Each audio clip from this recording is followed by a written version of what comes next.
Eh bien, bonjour et merci de nous accueillir à la Coursive.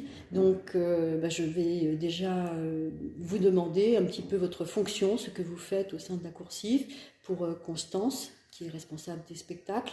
Tout à fait. Enfin, je m'occupe des projets d'accessibilité, donc des adaptations de spectacles en langue des signes ou en audiodescription en fonction de la programmation, trouver un sujet, un projet judicieux et après essayer de trouver des partenaires pour nous aider dans cette adaptation technique et également des projets de culture santé plus généralement, des projets d'ateliers de pratique théâtrale pour un public un peu plus à la marge, si je puis dire, voilà, pour que cette maison continue à accueillir une grande mixité de public. D'accord. Et à côté de Constance, donc, on a Audrey Laforce, audio-descriptrice, je l'ai bien dit. Et donc, dites-nous un petit peu en quoi consiste votre travail, en quelques mots, et voilà, votre... Voilà, et ben moi, mon travail, il consiste à écrire en amont d'une représentation les éléments visuels d'un spectacle qui pourraient ne pas être perceptibles par des personnes en situation de handicap visuel. Donc évidemment, c'est quelque chose que je fais avant le spectacle, puisqu'il faut que je puisse m'insérer dans les petits trous, les respirations laissées par les acteurs, et parfois les temps de silence plus longs qui sont offerts par exemple, un changement de décor, ou voilà, un noir, ou simplement une musique aussi. J'interviens, en revanche, jamais sur le texte, mais parfois sur les musiques. Donc voilà, mon objectif étant de rendre le plus visible possible le spectacle, finalement. Voilà. Très bien. Je vais laisser la parole à Florence pour qu'elle puisse vous poser les petites questions qu'on a préparées, qui sont des petites questions très simples. Merci. À toi, Florence.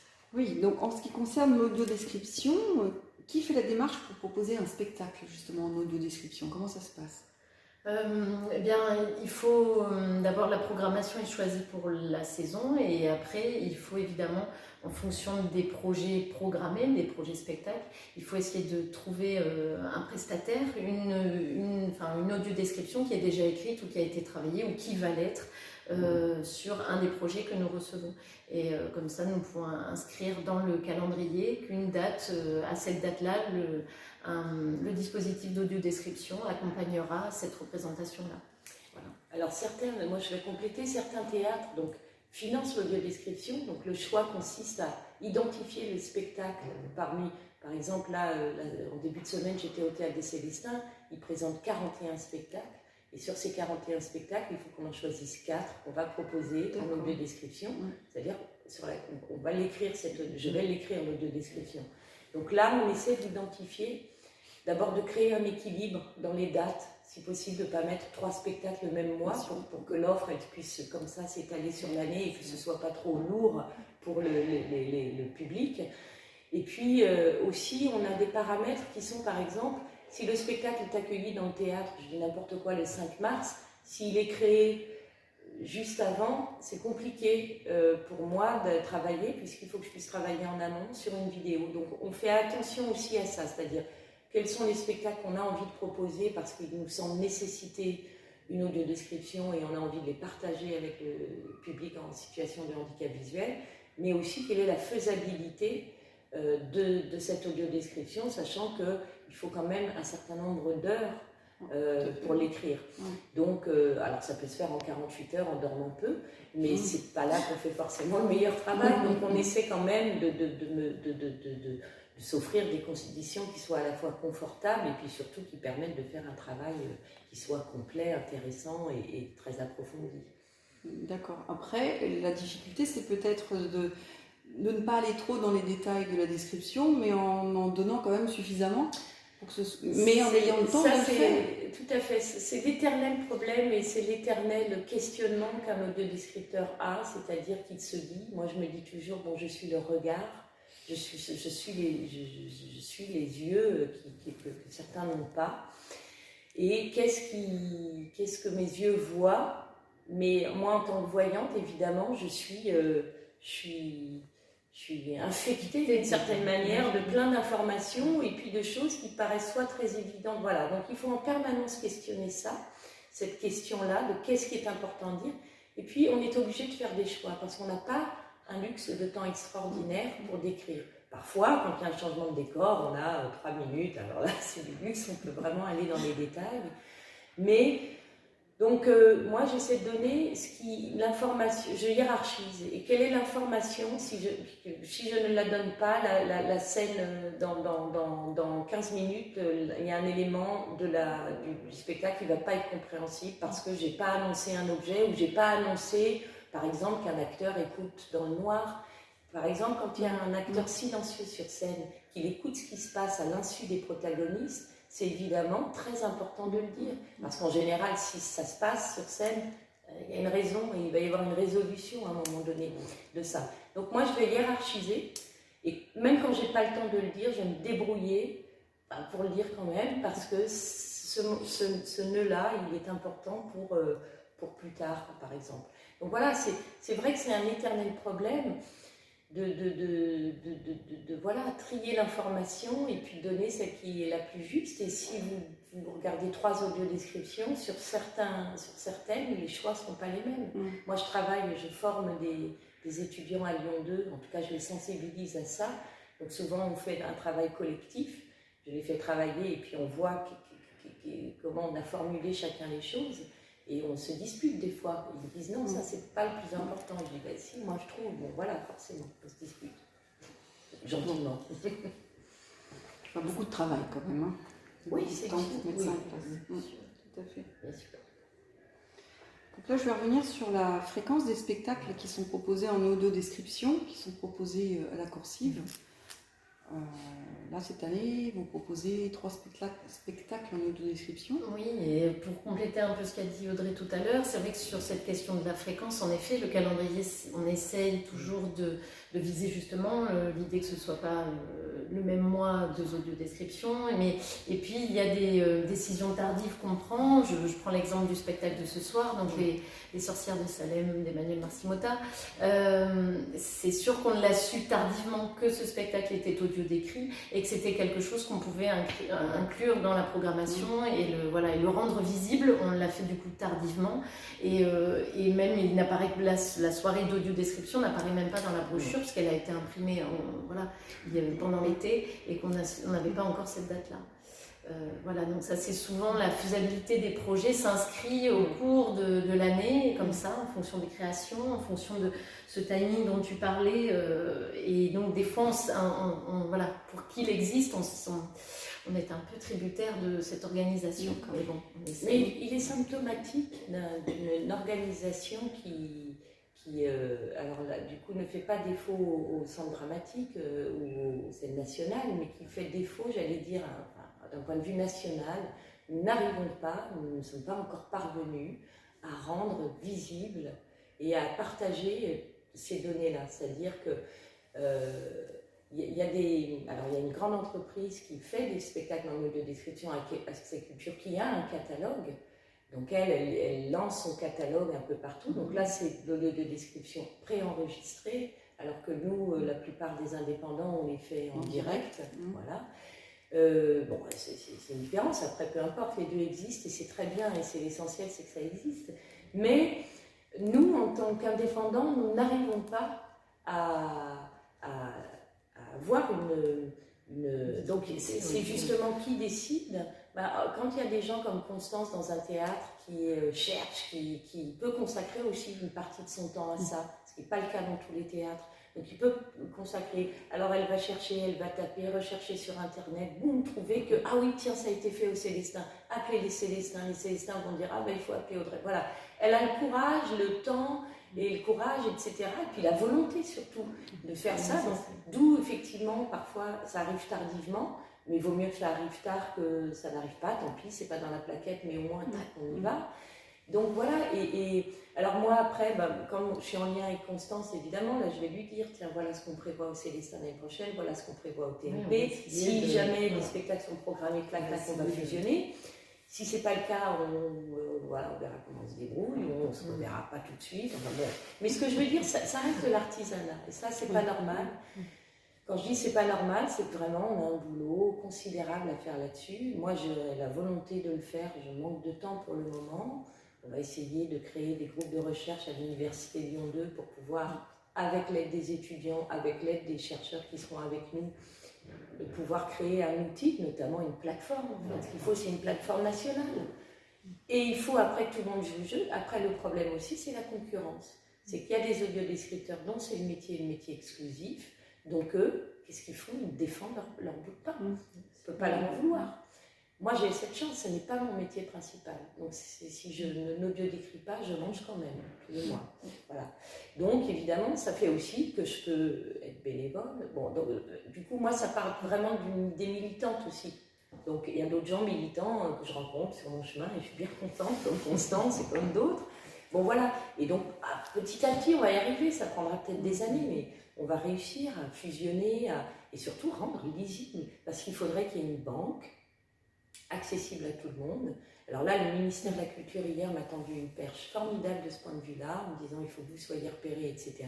C'est hier, donc j'ai pas encore. C'est un scoop. C'est un scoop. Voilà, c'est un scoop. Du ministère de la Culture qui m'a dit il faut absolument que vous soyez identifiés. Et surtout, on a un fonds qui existe, qui est considérable. On en a marre de l'utiliser pour des choses un peu systématiques, d'aider des CDN qui sont déjà très bien dotés, de refaire, de financer. Bref, donc là, on m'a tendu une perche formidable hier. Que je vais essayer de saisir. On va s'empresser de saisir. Voilà. On va s'empresser de saisir. Voilà, ça c'est formidable quand en plus c'est les gens du ministère qui me disent mais attention, il faut que vous soyez bon. Donc eux, je pense qu'ils vont pouvoir aider aussi. Et je pense aussi, surtout, on va pouvoir avoir une visibilité via leur portail, via leur site. Et via essayer de le prendre très très en amont, essayer de penser aussi à ces dispositifs-là dès la production, dès que le spectacle est envisagé, comme c'est fait actuellement au cinéma. C'est ça. Beaucoup de descriptions. Aujourd'hui, quand on reçoit les copies, c'est une option sur la copie du film. Voilà, exactement. Donc il faut que ce soit pareil sur le spectacle vivant, ça ne sera jamais à la hauteur du cinéma, parce qu'ils ont des modèles de diffusion qui sont plus énormes, mais c'est vrai qu'il faut que ce soit en amont, et surtout il faut aussi, il y a beaucoup de compagnies dont j'ai fait l'audiodescription, qui soit ne le savent pas, parce qu'en fait c'est quand ils sont passés dans des théâtres, soit ils le savent, mais par ailleurs, ils ne diffusent pas là-dessus. Leur chargé de diffusion, c'est-à-dire la personne qui vend le spectacle, ne précise pas systématiquement dans le dossier. Il y a une audiodescription qui est disponible, demandez-la, et elle est là. Il faudrait pouvoir généraliser cette information, que ça puisse être ça, accessible. Il faut éduquer, c'est pour ça que nous vend aussi à l'université, parce qu'on éduque voilà, ce qui est bien, par exemple, moi j'aime bien être chargée de cours à l'université, parce que eux, ce sont les futurs Constance de demain, je veux dire. Donc eux, s'ils ont cette habitude, les acteurs, il faut intervenir dans les écoles où il y a des acteurs, on forme des acteurs, pour leur dire c'est important de venir, d'être sensibilisé à ça. Il y a des équipes, ils ne voient pas bien l'intérêt, ou forcément, l'intérêt, je dirais pas, parce que ce serait quand même méchant, mais ils ne voient pas forcément l'importance de venir se présenter, dire bonjour, faire entendre leur voix, voilà. Et donc quand on leur en dit, ils disent « Ah, c'est formidable, mais oui, machin ». Sur les plateaux, on ne les voit pas beaucoup en fait. Pardon, oui, on est bavard. Donc lors d'un spectacle en audiodescription, vous proposez donc un casque afin que les personnes déficients visuels puissent entendre l'audiodescription. Est-ce que vous pensez que ce matériel répond aux personnes déficients visuels? Est adapté? Est-ce qu'il y aurait des améliorations à apporter? Il n'y a pas de matériel idéal. Il faudrait avoir 15 modèles de casques en fait. Il faudrait avoir plusieurs modèles parce qu'il y a des gens qui n'aiment pas quand ça englobe trop, d'autres aiment quand ça englobe, d'autres n'aiment pas les petites choses qui se mettent. Il n'y a pas de... Et ça, d'un individu à l'autre, ça peut être un souhait. Alors est-ce qu'il faudrait venir avec un panel de casques différents pour même... après... je dirais qu'on sait par des études, on va dire, que les casques enveloppants sont moins destructeurs pour l'audition que les casques, ça on le sait, même pour l'usage pratique, mais après c'est vraiment ce que je trouve. Enfin, après, on peut le retrouver. Ce que je trouve agréable dans les casques que tu apportes, c'est la possibilité d'en mettre une oreille puis l'autre. Mais bon, c'est quelque chose aussi qu'on peut faire avec un petit écouteur. Mais c'est vraiment aux usagers peut-être aussi de répondre sur une préférence ou quelle est sur la qualité sonore, sur la possibilité aussi d'avoir quand même une oreille libre pour s'imprégner du spectacle et de l'ambiance sonore, je dirais, naturelle du spectacle, de musique ou autre. Mais ça, c'est... Alors petit à petit, là c'est vraiment, voilà, mon retour c'est ça, c'est de dire il n'y a pas de solution idéale parce que certains adorent certains casques et pas d'autres. Ce qui est sûr, c'est qu'il y en a qui ont une mauvaise presse, ce sont ce qu'on appelle les stétos. C'est-à-dire, c'est Sennheiser qui a commercialisé ça. En fait, c'est beaucoup utilisé quand il y a des G7, G8 et G20 et compagnie. C'est pour les traductions simultanées. Donc, en fait, c'est comme un stéthoscope. Ça a vraiment l'aspect d'un stéthoscope. Et l'émetteur est ici. Donc, c'est quand même un casque qui est assez lourd. Et alors qu'il fait horriblement mal au cartilage. Moi, je les mets quand je m'en sers comme retour. Quand j'audio-décris, je me mets un casque. Comme ça, j'entends ce que les gens entendent. Ça me permet de doser mon micro, etc. C'est horrible, ça fait mal, donc 2h30 de spectacle, même 1h30, on a vraiment mal. C'est inconfortable.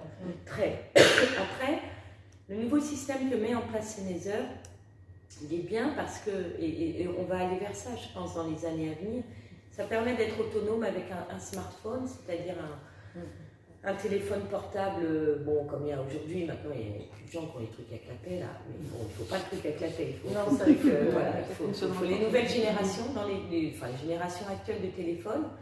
Et là, en fait, les théâtres sont dotés d'un émetteur et et par une application, ça se met, ce qui fait que sur son téléphone, la personne peut régler le volume, elle peut tout régler sur son téléphone et elle plug, évidemment, elle branche son propre casque.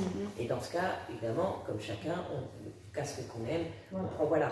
Ou on peut avoir même un casque qui n'est pas le même pour écouter la radio, mais pour venir en audio description. Voilà. Donc ça, c'est un petit peu l'avenir. Je ne sais pas si ce système il est itinérant, parce qu'évidemment, moi, je suis itinérante avec mon... Là, ce qui permet aussi à la Coursive d'accueillir ces spectacles en audio description, c'est que j'ai le matériel. Donc moi, mon matériel, je le trimballe et donc en 5 minutes, je m'installe dans n'importe quel lieu de France et de Navarre. Donc voilà, ça c'est quand même un avantage. Ça c'est un avantage. De toute façon, les indépendants, il faut absolument... Après, je les prête aussi. Là, par exemple, il y a une compagnie qui va faire une audio description. Ils n'ont pas de casque. Ils m'ont demandé si je pouvais les prêter. Évidemment, je vais les prêter.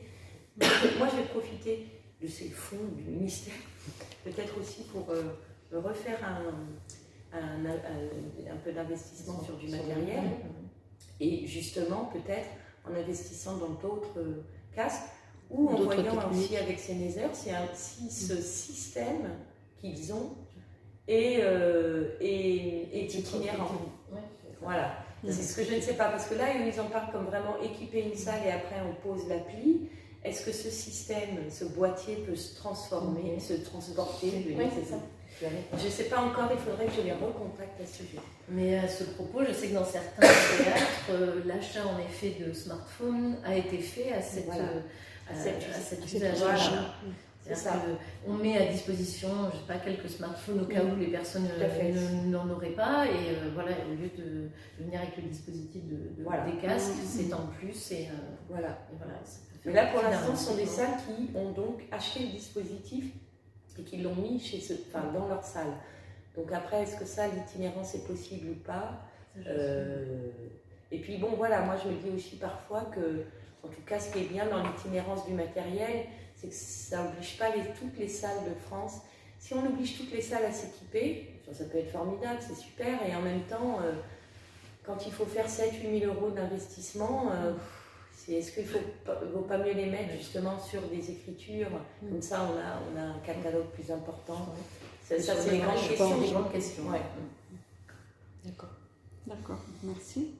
On va passer à la question suivante. Quels sont vos critères de sélection pour le choix des spectacles tout au long de l'année? On en a déjà un petit peu parlé. Oui, on en a un peu parlé. Donc, alors, comme je vous en ai déjà parlé lors de réunions, je dirais que les projets sont quand même un peu à l'unité. Donc, on va même prendre un petit peu plus de recul et essayer de voir ça sur plusieurs années. peut-être plusieurs saisons. C'est-à-dire d'essayer de voir des têtes d'affiche, un spectacle avec un discours plus politique, un texte classique. On va essayer de prendre un peu plus, si on peut, de recul. Et moi, j'ai tendance à regarder aussi les dernières années, les dernières saisons, pour essayer comme ça reste que des propositions encore à l'unité, d'essayer de faire une proposition un petit peu plus large comme ça sur 2-3 saisons. C'est un peu aussi l'idée, mais quand on peut. Voilà. Bien sûr. Et puis après, voilà, il y a, tiens, l'audiodescription, elle existe, elle a déjà été faite. Et là, c'est une question évidemment, qu'une audiodescription déjà écrite, elle ne coûte pas très cher à faire venir. Parce que bon, voilà, en tout cas, quand je viens, moi, c'est pas très cher. C'est qu'à tout le monde. Non, mais, voilà. Moi, en tout cas, voilà, donc là, ça correspond à un aller-retour en train selon où on habite, et puis un cachet, ce qu'on appelle nous un cachet dans le jargon théâtral. Donc un cachet, ça va entre 150 et 300 euros maximum. Donc voilà, là ça fait un coût pour la structure d'environ 500 euros, ce qui n'est pas trop. Alors qu'une écriture, par exemple là Les Sorcières de Salane, qui est un spectacle long en écriture, là je pense que la facture elle était autour de 2700 euros, ce qui reste pas très cher par rapport au cinéma. C'est pas, comme ça nous donne une idée des prix. Oui, bien sûr. En gros, une heure d'audiodescription, c'est 25 ou 30 euros. On facture environ de 25 à 35 euros de l'heure. Je parle bien au théâtre, pas au cinéma. Au cinéma, c'est beaucoup plus cher. Et je ne vois pas pourquoi, mais c'est plus cher. Parce que, bon, c'est bizarre, mais c'est plus cher au cinéma, mais tout est plus cher. Les acteurs sont mieux payés. Donc, les techniciens sont mieux payés. Donc, tout est plus cher au cinéma. Voilà, il y a un système d'échelle. Et l'audiodescription aussi. Mais sinon, c'est ça, c'est 25 à 30 heures et on estime qu'il faut environ, je dis bien environ, parce que ça va être variable selon les spectacles, environ 30 heures pour une heure de spectacle. Souvent, c'est moins, ça peut être plus. Voilà, moi, je m'aligne plutôt sur du moins. En général, je facture 25 heures pour une heure de spectacle. Donc, si c'est 2 heures, on facture 50 heures. Donc, vous faites la multiplication. Donc, en gros, un spectacle de 2 heures, c'est autour de 2000 euros, ce qui n'est pas dingue. Après, il faut quand même, voilà, si on en fait 4 dans l'année, pour un théâtre comme les Célestins, c'est en gros une enveloppe de 10 000 euros, un petit peu moins, mais en gros, quoi, voilà. D'accord, ça nous donne une idée un petit peu. Bien sûr, c'est important, c'est important, bien sûr. C'est pas... C'est le nerf de la guerre, l'argent. Donc là, je vais parler des visites tactiles, visites des loges et bord plateau. Comment s'organisent en amont ces visites? Alors en amont, pas tellement en amont, on va dire, puisque souvent il faut, on va dire, en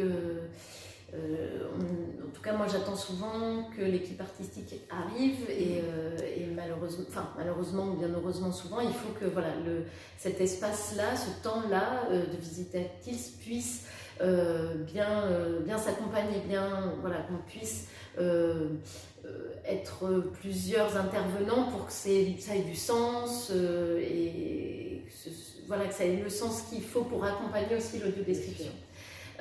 Donc ça dépend évidemment beaucoup de la partie artistique. Il faut que le plateau soit libre, il faut que les loges ou les habilleuses ou aussi tout le staff technique et artistique soit un peu disponible ou au moins ou accessible, on va dire. Donc ça c'est toujours un peu délicat. Ça nécessite en fait une discussion avec eux voilà, au préalable. avec eux et avec plusieurs d'entre eux, on va dire, entre le plateau, les loges, les comédiens qui certains ne souhaitent pas du tout avant de monter sur scène qu'il y ait du monde voilà, autour d'eux ou pas, enfin voilà. Donc, et puis après aussi la difficulté c'est de demander aussi, c'est de trouver le temps idéal pour le faire et en même temps de ne pas non plus demander au public de venir trop tôt parce qu'on va dire, je prends l'exemple de ce soir, on a 2 heures de spectacle, le spectacle commence à 19h30, on essaie de constituer une petite visite tactile, on fait déjà venir à 18h15, donc c'est quand même 1h15 avant le spectacle, plus 2 heures de spectacle, enfin tout ça est une belle soirée, mais il y a une notion aussi de durée. Qui peut être un inconvénient ou un plaisir, mais c'est tout à chacun, mais bon voilà, il faut tenir aussi compte de ça. Et comment va se dérouler la visite tactile de ce soir avec les bénéficiaires de la VH? Alors là, ce soir, comme c'est à venir, je ne peux pas exactement savoir parce que là aussi c'est du spectacle vivant jusqu'à même ce moment-là. Donc est-ce qu'il y aura des raccords plateau jusqu'au dernier moment? Est-ce que vraiment ça, je n'en ai pas toujours la maîtrise. Donc après on peut peut-être parler de ceux qui sont déjà passés, qui sont plutôt des bons souvenirs. C'est vrai que la présence d'Audrey est sur ces moments-là incontestablement un bonus parce que Audrey a cette connaissance, on va dire, moi je peux avoir la connaissance du texte ou j'ai pas souvent vu les spectacles non plus, pas tout le temps vraiment. Mais Audrey a là-dessus un travail vraiment sur la mise en scène, l'adaptation du texte, enfin la prise en main par le metteur en scène du texte et de la pièce. Et ça c'est incontestablement très précieux pour pour l'accompagnement sur même un détail de costume, sur un détail de... Je me souviens, enfin voilà, j'ai que des souvenirs comme ça, de petits détails sur un décor où il faut toucher une poignée. Je vais parler d'Andin, parce qu'évidemment cette poignée-là va être très importante pour l'œil qui ne voit pas, de savoir qu'à cet endroit-là, il y a un trou de serrure et ça va permettre à, dans l'intrigue d'ajouter. Et ça, sans Audrey, il faudrait que moi je puisse faire une préparation ou voir le spectacle. C'est vrai que quand on a décrit un spectacle, évidemment, on le connaît très bien. Et puis évidemment que, comme moi je prends en charge aussi ces visites et je les accompagne, je prépare aussi, parce qu'en plus, avant une audio description, on écrit ce qu'on appelle un programme, puisque les gens, quand ils rentrent en salle, ils ont un programme qu'ils lisent. Donc là, comme on n'a pas de programme à lire, on pourrait éditer des programmes en braille, etc. Mais finalement, c'est quand même plus sympathique de le lire, ce programme, en tout cas de le lire. Alors moi, je fais le programme à ma sauce. Donc évidemment, pour ça, je lis beaucoup les notes d'intention du metteur en scène, je lis les CD des acteurs, je lis beaucoup de presse. Ça demande un gros travail en amont. Oui, bien sûr. Mais, et puis, évidemment que toutes ces infos... je vais les emmagasiner, les digérer, et puis je vais glaner 2-3 anecdotes, etc. Et puis je vais, aussi par le spectacle, après le fait d'avoir beaucoup vu le spectacle en vidéo pour le décrire, ça fait que, en plus, même des spectacles sur lesquels au départ on n'est pas toujours fanatique, forcément on finit par avoir une véritable sympathie pour le spectacle parce qu'on finit par entendre même les respirations des acteurs, etc., par décortiquer leur jeu. Alors ce qui nous énerve, il nous énerve, mais même ceux on peut apprécier plus ou moins un spectacle. C'est vrai qu'on ne peut pas l'empêcher, ça. Non, et ça après, les émotions ou pas, négatives. Après, moi, je garde toujours beaucoup d'objectivité. Je vais dans la subjectivité quand j'adore, parce qu'après tout, je trouve ça bien de le partager. En revanche, je vais toujours rester objective si je n'aime pas, parce que je ne veux pas dire aux gens, parce que vous allez voir, c'est nul. Parce qu'en plus, c'est jamais nul, c'est pas la question, c'est une question, c'est subjectif. Le théâtre auquel on est plus ou moins sensible par son histoire, par son parcours. Après, c'est vrai que tous les spectacles ont de toute façon... là par exemple les sorcières de Salem, on peut être totalement dérouté mis très mal à l'aise par l'histoire, parce que l'histoire on la connaît tous, mais elle est magnifiquement interprétée, magnifiquement traitée, c'est très beau au plateau, il y a de très belles images que j'essaie de restituer, et puis des acteurs qui sont vraiment, c'est un chouette metteur en scène, Emmanuel de Marcimotta, j'avais fini par... Non mais donc après, évidemment que... C'était quoi le démarrage de tout ça? La question de démarrage de tout ça, c'était... la visite tactile, Donc c'est ça, la visite tactile, après, elle est aussi, je trouve... C'est vrai que c'est une ruche, un théâtre avant un spectacle, c'est vraiment une ruche. C'est un bon terme. Nous, on essaie un petit peu d'enfumer la ruche en arrivant avec nos sabots. Pour leur dire, changez un peu vos habitudes. Après, il y a des nécessités. Il y a une mise. Avant un spectacle, on fait ce qu'on appelle la mise. Tous les accessoires doivent être mis en ordre. On ne fait pas la veille, ça. On le fait le jour J. C'est-à-dire que la veille, le plateau, quand ça est joué, il est laissé en ce qu'on appelle en l'état. Donc, si les acteurs ont bu, tout est... Voilà. Le lendemain, des gens viennent, lavent les verres, passent l'aspirateur s'il y a eu des confettis. Ils nettoient le plateau. Et une fois que tous ces accessoires ont été nettoyés, etc., ils sont remis en place. Ils vont être déplacés pour être traités, nettoyés, ou voilà. Et puis simplement, les acteurs les ont pris à un endroit, puis ils ne les ont pas forcément remis parce que, par exemple, une lettre dans une poche. Alors voilà, les acteurs doivent vérifier que la lettre est bien dans la poche, qu'ils ont bien les sous, s'ils doivent donner. Bon, voilà, tout ça.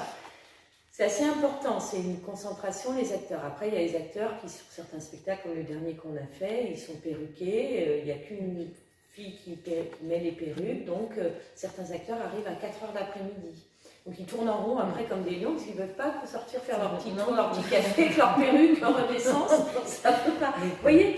Donc il y a toute cette chose. Alors moi, c'est aussi une des choses que j'aime bien transmettre dans la visite tactile, c'est-à-dire aussi cette connaissance-là. Tout le monde rêve de venir dans les coulisses d'un théâtre. Moi, mes propres parents me disent, je rêverais de venir dans les coulisses, voir avant un spectacle, etc., ce qui se passe. Moi, la visite tactile, je trouve que c'est aussi ça. Je me dis, bon, on a des manques dans la vie parce qu'on a un handicap, on peut avoir un petit privilège, quoi. Aussi. Enfin, je veux dire, il y a un moment donné, il faut qu'on gagne un petit privilège par rapport. Voilà, je trouve que c'est un moment privilégié par rapport au public dit lambda, hein, sans aucune lambda n'est pas dans ma bouche restrictive. Mais voilà. Donc c'est vrai que l'anecdote, le petit détail, voilà, les costumes qui fait que d'ailleurs un voyant ne verra peut-être pas pendant le spectacle. C'est ce que souvent disent les voyants après l'audiodescription. Enfin, après une visite tactile ou après rencontrer, ça c'est sûr, c'est précieux. C'est ça, parce qu'ils ne vont pas voir forcément ça. C'est le détail, le petit détail. Le petit détail, la petite anecdote, la petite histoire qui fait que... Mais qui est bien sûr pensée et mesurée quand le spectacle est mis en scène. Il faudrait l'avoir vu plusieurs fois pour avoir cet œil-là. C'est ça. Exactement. Très bien. Tu as d'autres questions? Non, c'est tout pour les questions. Eh bien, écoutez, on va peut-être s'arrêter là. Oui. Donc, en fait, Florence et moi-même, au nom de l'association Valentin Aoui, AVH 17, nous vous remercions très sincèrement pour le temps que vous avez bien voulu nous accorder. Et nous profitons de cette interview, en fait, pour vous remercier encore une fois pour votre efficace collaboration. Et tout l'intérêt que vous portez aussi à notre association et toute la démarche que nous avons, et parce que vous permettez à un bon nombre de personnes déficients visuels de sortir de leur isolement, d'oser pousser la porte du théâtre pour écouter et voir, grâce à la voix off, des spectacles variés au même titre que tout autre spectateur. Voilà, merci beaucoup. Merci beaucoup. Merci à vous. Merci de permettre.